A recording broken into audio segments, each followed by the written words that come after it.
বিসমিল্লাহির রহমানির রহিম। আসসালামু আলাইকুম। আপনাদের জন্য নিয়ে আসলাম খুব সুন্দর চুড়ির কালেকশন, 6 পিসের পেয়ে যাবেন। সব আমার পেজটাকে ফলো দিয়ে রাখবেন যাতে নিত্য নতুন ভিডিওগুলি অতি সহজে পেয়ে যান। সব আমাকে সাপোর্ট দিবেন লাইক কমেন্ট শেয়ারের মাধ্যমে। চুড়িগুলি খুবই সুন্দর, এটা লক সিস্টেমের পেয়ে যাবেন।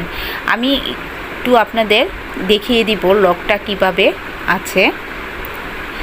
এই যে এখনই খুলে আমি দেখিয়ে দিচ্ছি। এই যে দেখুন, লকটা খুবই ইজিতে আপনারা লাগিয়ে নিতে পারবেন। যে সকল আপুরা হেলদি ওই সকল আপুরাও এটা নিয়ে নিতে পারেন। যার এই চুড়িগুলি ভাল লাগবে স্ক্রিনশট দিয়ে ফোন নাম্বার অ্যাড্রেস দিয়ে অর্ডারটা কনফার্ম করে দিবেন। আপনি সারা বাংলাদেশে ক্যাশ অন ডেলিভারি করে থাকি, 1 টাকাও বিকাশে নেই না। হাতে পাওয়ার পর প্রোডাক্ট দেখে চেক করে তারপরে ডেলিভারি ম্যানকে টাকা দিবেন। এর আগে 1 টাকাও আমরা আপনাদের থেকে নেই না।